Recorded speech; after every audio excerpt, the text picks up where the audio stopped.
explain to us the Carlos's penalty and why this was fucked up, because you explained it to me and it makes sense now. But it was kind of a hairy situation. I didn't know what was happening because I didn't have audio. Yeah, I was like, this is insane. Like I just saw him like pleading, like Napoli, you know. That's a very Spanish impression of it.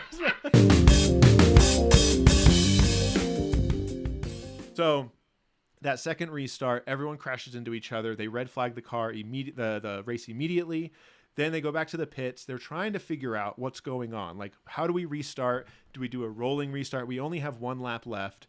So what they decided on was they do one lap, which is the formation lap, just to finish the race. So they have to go back out and do the final lap and do 58 laps. So they go out, they do a formation lap, and then once they cross the line of the formation lap, the race is over. That's the checkered flag. Then to sort out the order, what they do is they say, okay, we're going to take the same order from the previous restart, that second restart that everyone crashed on. If you were in that order, you stay in that order. That's the end of the race. So huge for Alonso, because Alonso was about to just be out in the back and have to restart a formation lap at the end. So what happened, he gets put to the top, back to third, and he gets to finish the race at third. Just to jump back and forth here, when Carlos hit him, they were still in, like, he was in fourth. So Carlos would have been up in fourth position. But because they went back to the order and they red flagged the race, what they're saying is this lap didn't happen.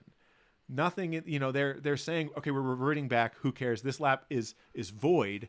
What we're going to do is we're going to hop back to what we just did, and we'll just run it back with one lap less, even though we didn't actually do that lap. Carlos got a 5-second penalty for hitting Alonso during a lap that didn't happen. So how does that count? Also, on top of it, it was a turn one incident.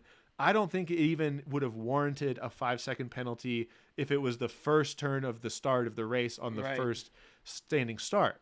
But for some reason, the FIA was like, hey, all of a sudden, we're real quick with it. We know what we're doing. Super. Yeah. Crazy. So, man, listening to Carlos plead with his engineer to tell them to get rid of that penalty was, like, heartbreaking. He was like, dude.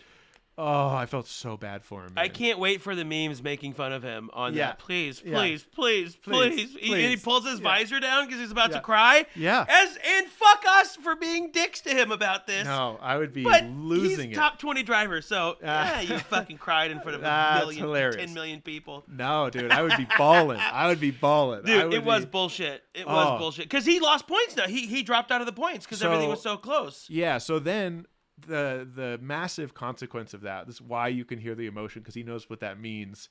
He then does a formation lap in fourth or fifth, whatever. He does it in fourth, and anyone behind him can butt up to him, and then if they're within 5 seconds of him crossing the line after that formation lap, which is the checkered flag, he drops to behind them. So he got 12th. He went to the end, which 8 cars got annihilated in this race.